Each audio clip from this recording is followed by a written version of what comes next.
Hello students, मैं हूं राजेश कुमार और मैं आप सभी का अपने YouTube channel physics the power of science पर स्वागत करता हूं। बच्चों, आज हमारा यूनिट 1 इलेक्ट्रोस्टैटिक का 9th लेक्चर है और इस लेक्चर में हम इन टॉपिक्स को कवर करेंगे। आज का जो फर्स्ट टॉपिक हमारा रहेगा वो है इलेक्ट्रोस्टैटिक फोर्सेस आर कंजर्वेटिव। इसे हमें प्रूव करना है। और इलेक्ट्रिक पोटेंशियल एनर्जी किस तरह से निकालते हैं हम कुछ सिस्टम ऑफ चार्जेस की, ये हम देखेंगे। और इसके बाद एक रिलेशन हमें निकालना है इलेक्ट्रिक फील्ड और इलेक्ट्रिक पोटेंशियल के बीच में। और लास्ट के टॉपिक हमारे रहेंगे इक्वी पोटेंशियल सरफेस क्या होते हैं और इनकी क्या क्या प्रॉपर्टीज होती हैं। तो स्टूडेंट्स, आज का फर्स्ट टॉपिक हमें करना है इलेक्ट्रोस्टैटिक फोर्सेस आर कंजर्वेटिव। आपने 11th क्लास में conservative and non conservative forces के बारे में unit 4 work energy and power में पढ़ा है। फोर्स को कंजर्वेटिव हम कब कहेंगे? जब वर्क डन बाय फोर्स और against force in moving a body from one point to another point only depends on the initial and final position and does not depend on the path followed। Example conservative forces के हमने पढ़े थे कि gravitational force एक conservative force है, electrostatic force conservative force है, और उसके अलावा हमने पढ़ा था मैग्नेटिक फोर्स जो है वो भी एक कंजर्वेटिव फोर्स है। नॉन कंजर्वेटिव फोर्सेस कौन सी होती हैं बच्चों? ये वो फोर्सेस हैं जिनके द्वारा जो वर्क डन है एक पॉइंट से दूसरे पॉइंट पर किसी बॉडी को लेके जाने के लिए वो पाथ के ऊपर डिपेंड करें। तो जैसे कि हमारे पास फ्रिक्शनल फोर्सेस हैं, विस्कस फोर्स है, ये सभी नॉन कंजर्वेटिव फोर्सेस हैं। क्योंकि उस केस में क्या होता है, वर्क डन का कुछ पार्ट जो फ्रिक्शनल फोर्स है या विस्कस फोर्स है उसके अगेंस्ट हीट एनर्जी के रूप में लॉस्ट हो जाता है, जो वापस रिकवर नहीं किया जा सकता। तो इसलिए वो जो फोर्सेस हैं वो नॉन कंजर्वेटिव फोर्सेस हैं। परंतु अभी हम करने जा रहे हैं कि जो इलेक्ट्रोस्टैटिक फोर्सेस है कंजर्वेटिव है, इसको हम प्रूव करेंगे इस टॉपिक में। तो इसके लिए बच्चों मान लेते हैं कि हमारे पास एक यूनिट पॉजिटिव चार्ज है क्यू नॉट। इसको हम पॉइंट ए से बी की तरफ लेके जाते हैं पाथ 1 से होते हुए। तो इसके लिए जो work done per unit charge है ए से बी तक ले जाने के लिए, यानी कि W A B by Q nought, वो किसके बराबर होगा? Potential difference between these 2 points, यानी कि final potential minus initial potential. तो बी पॉइंट का potential VB minus A point का पोटेंशियल वीए। तो ये हमारे पास आ जाएगा work done per unit charge किसके बराबर? पोटेंशियल डिफरेंस के बराबर। ये हमने किया पाथ 1 से, जब हम इस चार्ज को ए से बी तक लेके जा रहे हैं। अगर हम इसको बी से ए तक वापस लेके आए पाथ 2 से, तब क्या होगा? तब हमारे पास आ जाएगा डब्ल्यू बी ए बटे में Q nought is equal to potential difference. अब जो फाइनल पोटेंशियल हमारे पास हो गया वो ए पॉइंट का पोटेंशियल हो गया, इसलिए हम यहाँ लिख रहे हैं V A minus V B. अब क्या करें कि ये जो टोटल पाथ है हमारा, ए से बी तक गए, बी से ए तक हम वापस आ गए। अब इसको अगर हम जोड़ लें तो हम लेफ्ट साइड और राइट हैंड साइड को दोनों को ऐड कर लेते हैं। टोटल वर्क डन हमारे पास क्लोज्ड पाथ के लिए निकल जाएगा। तो जब इसको ऐड अप करेंगे तो हमारे पास क्या आता है? राइट हैंड साइड पे अगर हम देखें ध्यान से तो ये जो टर्म्स हैं सारी की सारी वी ए से कैंसिल हो जाएगा, वी बी से कैंसिल हो जाएगा। तो राइट हैंड साइड हमारी 0 हो जाती है और जो टोटल वर्क डन है from A to B and then back to A upon Q nought is equal to किसके आ जाएगा? हमारे 0 आ जाएगा। यानी कि जो टोटल वर्क डन है किसी भी क्लोज पाथ के लिए वो क्या आ गया? 0 आ गया। तो इसका मतलब क्या हुआ कि ये जो वर्क डन है इस चार्ज को ए से बी तक ले जाने के लिए या बी से ए तक वापस लाने के लिए वो किसके ऊपर डिपेंड किया? बस इनिशियल और फाइनल पोजीशन के ऊपर डिपेंड किया, ये इसके पाथ के ऊपर डिपेंड नहीं किया। इसका मतलब जो इलेक्ट्रोस्टैटिक फील्ड है या फिर इलेक्ट्रोस्टैटिक फोर्सेस हैं ये कैसी हैं? कंजर्वेटिव नेचर की हैं। यानी कि इनके द्वारा या इनके अगेंस्ट अगर हम किसी चार्ज को मूव करते हैं एक पॉइंट से दूसरे पॉइंट पे, तो वो केवल किस पे डिपेंड करेगा कि इनिशियल पोजीशन क्या था और फाइनल पोजीशन क्या है। इस पे डिपेंड नहीं करेगा वर्क डन कि पाथ कौन सा फॉलो किया गया है। आज के नेक्स्ट टॉपिक में बच्चों में इलेक्ट्रिक पोटेंशियल एनर्जी निकालनी है किसी सिस्टम ऑफ चार्जेस के लिए। तो पहले हम क्या करते हैं, दो चार्जेस हैं Q1 और Q2, इनके सिस्टम के लिए हम इलेक्ट्रिक पोटेंशियल एनर्जी निकालना देखेंगे। तो इलेक्ट्रिक पोटेंशियल एनर्जी होती क्या है? The electric potential energy of 2 point charges is equal to work done in bringing each charge to their respective position from infinitely large mutual separations। तो दो charges जो मान लेते हैं कि इनफाइनाइट डिस्टेंस पे हैं एक दूसरे से, उनका आपस में एक दूसरे के साथ कोई इंटरफेरेंस नहीं है, तो इन दोनों चार्जेस को इनफाइनाइट सेपरेशन से हमें ऐसे दो पॉइंट्स के ऊपर लेके आना है जिन पॉइंट्स पे इन दोनों के इलेक्ट्रिक फील्ड एक दूसरे के साथ इंटरेक्ट करना स्टार्ट कर दें। तो उसके लिए जितना वर्क डन हमें करना पड़ेगा वो इसकी इलेक्ट्रिक पोटेंशियल एनर्जी के रूप में इसमें सिस्टम में स्टोर हो जाएगा। तो मान लेते हैं हमारे पास जो है Q1 चार्ज है पॉइंट ए के ऊपर और इससे R12 डिस्टेंस के ऊपर एक पॉइंट है बी। तो बी पॉइंट पे इस चार्ज की वजह से जो पोटेंशियल होगा वो कितना होगा, इसका फॉर्मूला हमने किया था।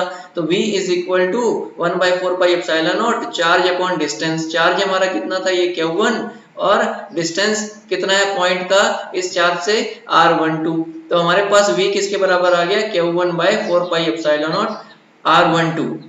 अब मान लेते हैं कि हम एक दूसरा चार्ज है Q2 जो इनफाइनाइट डिस्टेंस के ऊपर पड़ा हुआ है। अब इन्फिनिटी से उस चार्ज को हमें बी पॉइंट पे लेके आना है विदाउट एक्सेलरेशन। तो Q2 चार्ज को हम लेके आते हैं बी पॉइंट पे, तो हमें वर्क डन करना पड़ेगा इलेक्ट्रोस्टैटिक फोर्स के अगेंस्ट, क्योंकि Q1 चार्ज की वजह से यहाँ पे कुछ ना कुछ इलेक्ट्रिक फील्ड है। तो Q2 को हमें उसके इलेक्ट्रिक फील्ड के अगेंस्ट लेके आना पड़ेगा, इसलिए कुछ ना कुछ वर्क डन करना पड़ेगा। तो ये वर्क डन किसके बराबर होगा, W is equal to V into Q2। V क्या है, जो पोटेंशियल था बी पॉइंट पे, और Q2 चार्ज को हम इन्फिनिटी से वहां तक लेके आ रहे हैं। ये रिलेशन कहाँ से आया, हमने जनरल इक्वेशन की थी जब हमने इलेक्ट्रिक पोटेंशियल वाला टॉपिक किया था। तो पोटेंशियल किसके बराबर होता है, work done per unit charge, यानी W बटे Q के बराबर होता है। Q को अगर लेफ्ट हैंड साइड पे यहाँ लेके जाऊं तो चार्ज इंटू पोटेंशियल वो किसके बराबर हो जाएगा, वर्क डन के। तो इस फॉर्मूले का हमने यहाँ पे प्रयोग किया है। तो अब इस फॉर्मूले के बीच में हम क्या करते हैं, जो V की वैल्यू हमने यहाँ ऊपर निकाली थी वो वैल्यू यहाँ पे सब्स्टिट्यूट कर देंगे। तो हमारे पास ये जो वर्क डन है वो किसके बराबर आ जाएगा, Q1 Q2/4πε0 R12, और ये जो वर्क डन है यही इसकी पोटेंशियल एनर्जी होगी।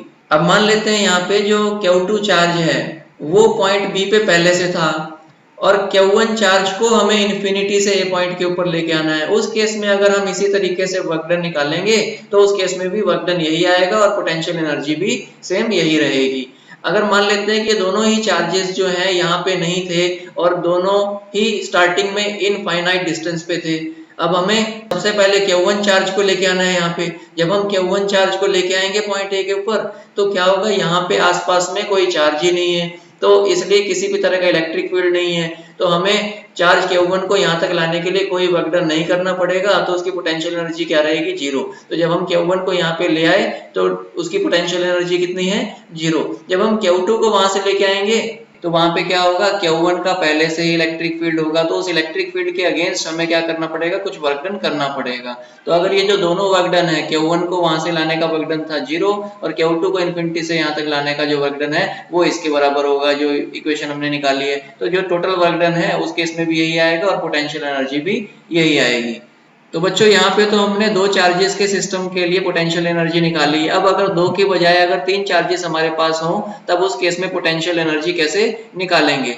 तो ये तीन चार्जेस Q1, Q2 और Q3 ये तीनों एक दूसरे से इनफाइनाइट सेपरेशन पर है, मतलब बहुत ज्यादा दूर पे हैं। इनका आपस में एक दूसरे के ऊपर भी किसी भी तरह का कोई इफेक्ट नहीं है, कोई भी प्रभाव नहीं है। हमें चार्जेस Q1, Q2 और Q3 को रिस्पेक्टिवली पॉइंट A, B और C पर लेके आना है, और ये जो पॉइंट्स हैं ये लगभग इतनी दूरी पे हैं कि ये चार्जेस आपस में इंटरेक्ट करना स्टार्ट कर दें।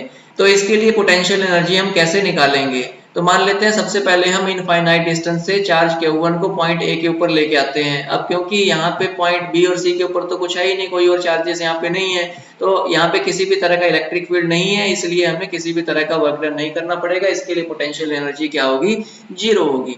जब हम चार्ज Q2 को इनफाइनाइट डिस्टेंस से लेके आएंगे तो C पॉइंट पे तो कुछ भी नहीं है, परंतु A पॉइंट के ऊपर चार्ज Q1 है, उसका इलेक्ट्रिक फील्ड यहाँ पे होगा, यानी कि हमें Q2 को यहाँ पे लाने के लिए इलेक्ट्रिक फील्ड के अगेंस्ट कुछ ना कुछ वर्क करना पड़ेगा। तो चार्ज Q2 को Q1 चार्ज के इलेक्ट्रिक फील्ड में लाने के लिए जो पोटेंशियल एनर्जी होगी वो कितना होगी, 1/4πε0 Q1 Q2/R12, जैसा कि हमने यहाँ पे अभी निकाला था। अब मान लेते हैं कि तीसरा चार्ज Q3, उसको इनफाइनाइट डिस्टेंस से हमें C पॉइंट के ऊपर लेके आना है। तो जब हम Q3 को लेके आएंगे तो C पॉइंट के ऊपर जो इलेक्ट्रिक फील्ड है Q1 चार्ज की वजह से भी है और Q2 चार्ज की वजह से भी है, मतलब Q3 के ऊपर जो फोर्सेस लगेंगी वो Q1 की वजह से भी लग रही हैं और Q2 की वजह से भी लग रही हैं। तो इसकी जो पोटेंशियल एनर्जी होगी वो किसकी वजह से होगी? एक तो Q1 चार्ज के इलेक्ट्रिक फील्ड की वजह से होगी और दूसरा Q2 चार्ज के इलेक्ट्रिक फील्ड की वजह से होगी।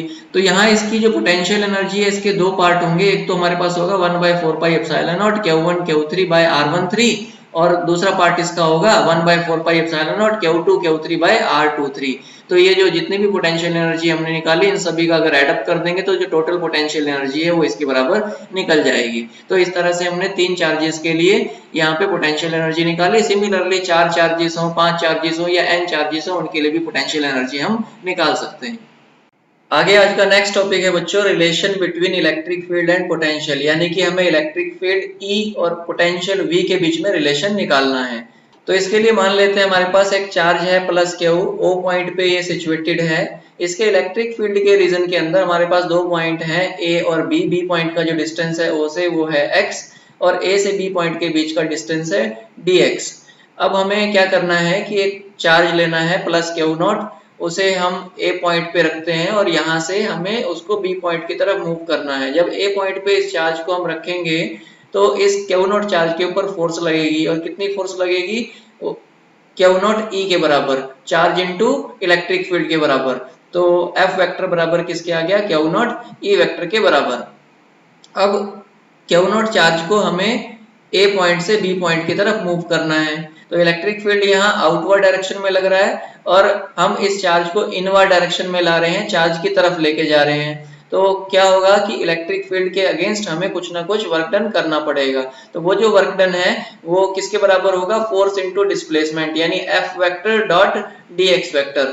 F वेक्टर के लिए हमने अभी रिलेशन निकाला था Q0 E, वो वैल्यू यहाँ पे हम सब्स्टिट्यूट करते हैं तो हमारी इक्वेशन बन गई Q0 E vector dot dx vector.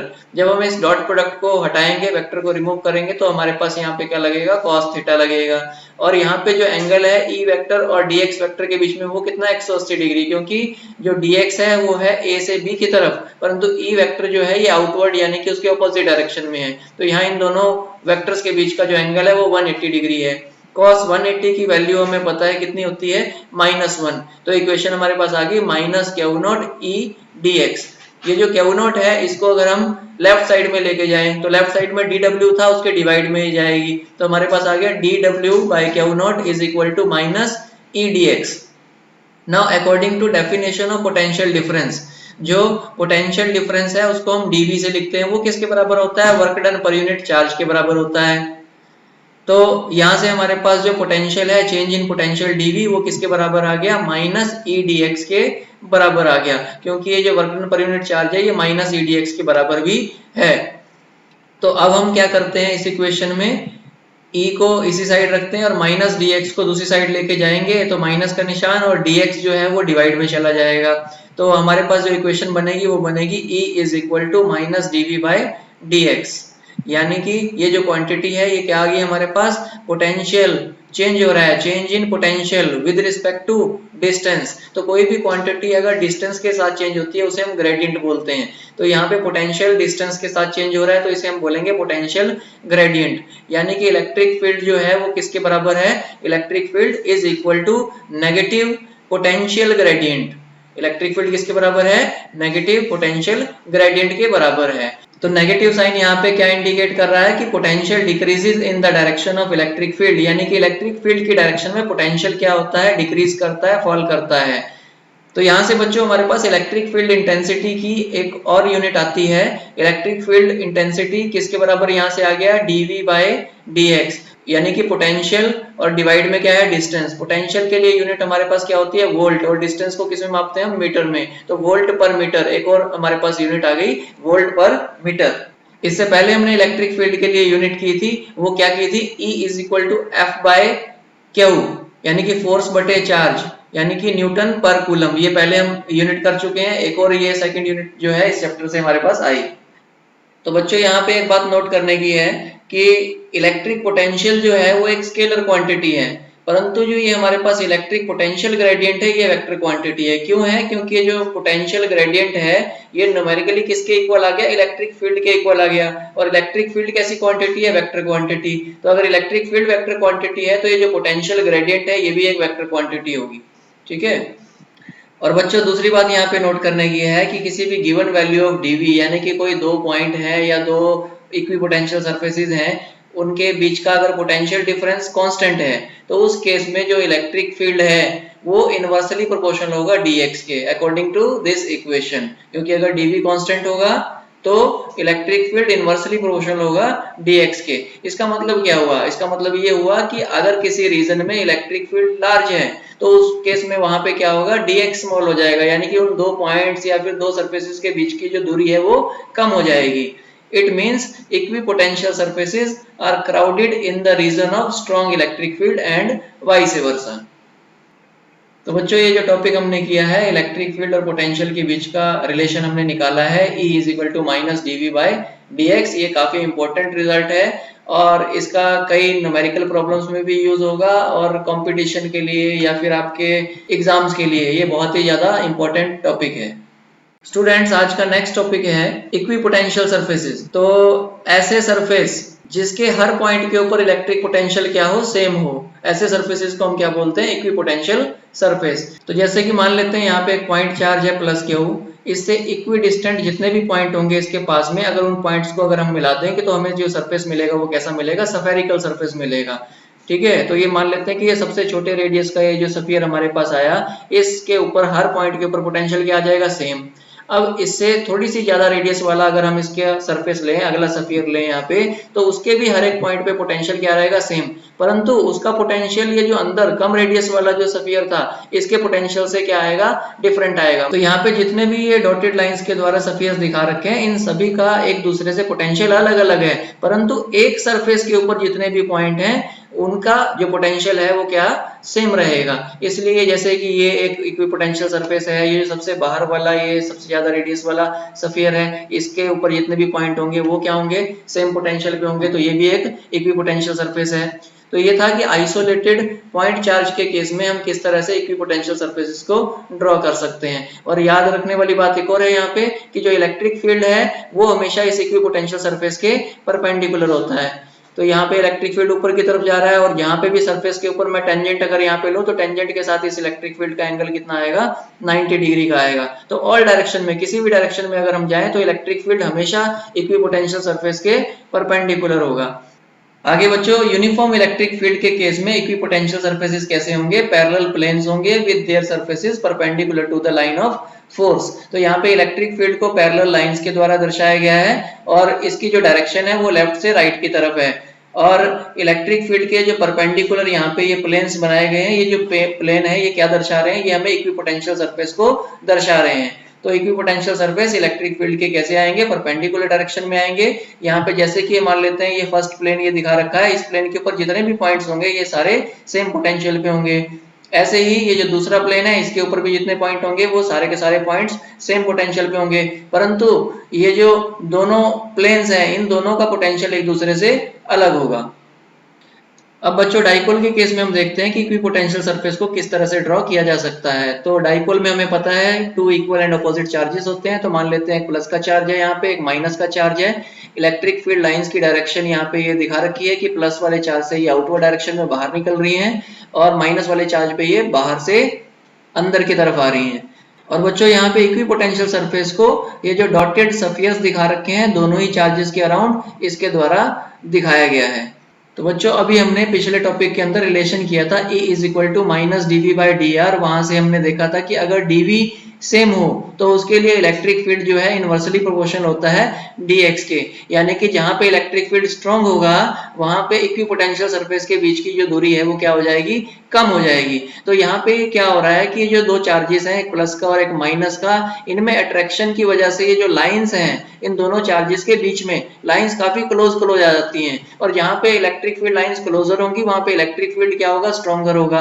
तो इलेक्ट्रिक फील्ड स्ट्रॉन्ग होने की वजह से दोनों चार्जेस के जो बीच वाला रीजन है इसमें ये जो इक्विपोटेंशियल सरफेस है ये काफी क्लोज आ जाते हैं। और अगर हम दोनों चार्जेस से बाहर की तरफ देखें तो वहां पे इक्विपोटेंशियल सरफेस के बीच में डिस्टेंस जो है वो ज्यादा है। क्यों है?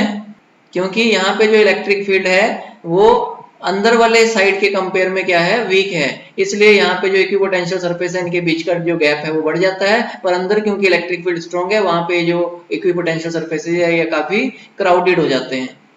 तो बच्चों जिस तरह से हमने ये डाइपोल के केस में इक्विपोटेंशियल सरफेस को ड्रॉ किया, उसी तरह से हम दो सिमिलर चार्जेस के लिए भी कर सकते हैं। तो हमें पता है कि दो सिमिलर चार्जेस एक दूसरे को रिपेल करते हैं। अगर रिपेल करेंगे तो जैसा कि यहाँ पे इलेक्ट्रिक फील्ड लाइंस दिखा रखी हैं, तो इन दोनों चार्जेस के बीच का जो रीजन है, यहाँ पे इलेक्ट्रिक फील्ड लाइंस कम हो जाएंगी, और अगर ये कम होती है तो इसकी वजह से यहाँ पे इलेक्ट्रिक फील्ड क्या हो जाएगा, वीक हो जाएगा। तो इस वजह से क्या होगा, अंदर वाली साइड में तो जो गैप है इन इक्विपोटेंशियल सरफेसेस के बीच का वो बढ़ जाएगा, परंतु बाहर वाली साइड में क्योंकि यहाँ पे इलेक्ट्रिक फील्ड जो है वो स्ट्रॉन्ग है, ऐसे दूसरी साइड में यहाँ पे भी इलेक्ट्रिक फील्ड स्ट्रॉन्ग है, तो वहां पे इक्विपोटेंशियल सरफेस जो है वो काफी क्लोज आ जाएंगे। तो बच्चों इस टॉपिक में हमने देखा कि डिफरेंट केसेस के अंदर हम इक्विपोटेंशियल सरफेस को किस किस तरह से ड्रॉ कर सकते हैं। आगे नेक्स्ट टॉपिक में हम इक्विपोटेंशियल सरफेस की प्रॉपर्टीज को देखेंगे कि इसकी क्या क्या प्रॉपर्टीज होती हैं। आगे नेक्स्ट टॉपिक है बच्चों प्रॉपर्टीज ऑफ इक्विपोटेंशियल सरफेसेस। तो फर्स्ट प्रॉपर्टी है इक्विपोटेंशियल सरफेस की, no work is done in moving a test charge from one point to another on an equipotential surface. यानी इक्विपोटेंशियल सरफेस पे एक पॉइंट से दूसरे पॉइंट पे किसी टेस्ट चार्ज को मूव करने के लिए जो वर्क डन है वो जीरो होगा। ये क्यों होगा, क्योंकि हमें पता है कि work done per unit charge किसके बराबर होता है, पोटेंशियल डिफरेंस के बराबर होता है, VB माइनस VA के बराबर होता है। अब क्योंकि हम चार्ज को इक्विपोटेंशियल सरफेस पे मूव कर रहे हैं और इक्विपोटेंशियल सरफेस पे हर पॉइंट पे पोटेंशियल सेम होता है, तो जो पोटेंशियल B पॉइंट पे होगा वही पोटेंशियल A पॉइंट पे भी होगा। यानी कि मान लेते हैं VB अगर V के बराबर है तो VA भी V के बराबर होगा, तो V माइनस V यानी कि क्या हो जाएगा, जीरो, यानी कि वर्क डन क्या हो जाएगा, जीरो। तो इसलिए इक्विपोटेंशियल सरफेस पे अगर हम एक चार्ज को एक पॉइंट से दूसरे पॉइंट पे मूव करते हैं तो वर्क डन क्या होता है, जीरो होता है। नेक्स्ट पॉइंट है electric field is perpendicular to the equipotential surface. अब क्यों होता है ये, क्योंकि हमें पता है कि वर्क डन dW किसके बराबर होता है, E वेक्टर डॉट dl के बराबर होता है। डॉट प्रोडक्ट को हटाएं तो यहाँ क्या लगेगा, साथ में cos थीटा लगेगा, तो E dl cos थीटा ये क्या आ गया, वर्क डन आ गया। परंतु इक्विपोटेंशियल सरफेस पे जो वर्क डन है वो क्या होता है, जीरो होता है चार्ज को मूव करने के लिए, तो EDL cos थीटा बराबर जीरो के आ गया। अब यहाँ इस केस में ना तो हमारे पास इलेक्ट्रिक फील्ड जीरो है और ना ही ये जो DL वेक्टर है ये जीरो है, तो यानी कि cos theta must be zero. तो cos थीटा जीरो कितने पे होता है, 90 डिग्री पे होता है। इसका मतलब E वेक्टर और DL वेक्टर के बीच में जो एंगल होगा कितना होगा, 90 डिग्री, यानी कि इलेक्ट्रिक फील्ड परपेंडिकुलर होगा इक्विपोटेंशियल सरफेस के। थर्ड प्रॉपर्टी आगे है equipotential surfaces indicate the region of strong and weak electric fields. यानी कि अगर हम किसी चार्ज डिस्ट्रीब्यूशन या चार्जेस के आसपास में इक्विपोटेंशियल सरफेस को ड्रॉ करें तो वो इक्विपोटेंशियल सरफेस हमें क्या बताते हैं कि किस रीजन में इलेक्ट्रिक फील्ड स्ट्रॉन्ग है या किस रीजन में इलेक्ट्रिक फील्ड वीक है। जहां पे भी इक्विपोटेंशियल सरफेसेस क्राउडेड होंगे वहां पे हमारा इलेक्ट्रिक फील्ड स्ट्रॉन्ग होगा, और जहां पे इक्विपोटेंशियल सरफेस के बीच का जो गैप है वो ज्यादा होगा वहां पे इलेक्ट्रिक फील्ड वीक होगा। और फोर्थ प्रॉपर्टी है two equipotential surfaces can not intersect each other. दो इक्विपोटेंशियल सरफेस कभी भी एक दूसरे को इंटरसेक्ट नहीं करते हैं। क्यों नहीं इंटरसेक्ट करते हैं, क्योंकि अगर वो इंटरसेक्ट करेंगे तो जहां पे वो इंटरसेक्ट कर रहे हैं उस जगह पे पोटेंशियल की दो वैल्यूज हो जाएंगी। तो ऐसा पॉसिबल नहीं है कि दो अलग अलग पोटेंशियल वाले सरफेस जो है वो इंटरसेक्ट करें, क्योंकि इक्विपोटेंशियल सरफेस पे हर पॉइंट पे पोटेंशियल सेम होता है। तो बच्चों यूनिट 1 इलेक्ट्रोस्टैटिक्स का लेक्चर 9 यहीं पर खत्म होता है। नेक्स्ट लेक्चर में हम गॉस लॉ और उसके कुछ एप्लीकेशंस को पढ़ेंगे। अगर किसी का इस लेक्चर से रिलेटेड कोई डाउट हो या सजेशन हो तो वो कमेंट बॉक्स में लिख सकता है। अगर आपको ये लेक्चर अच्छा लगा तो please like, share and subscribe my channel. Thank you and take care.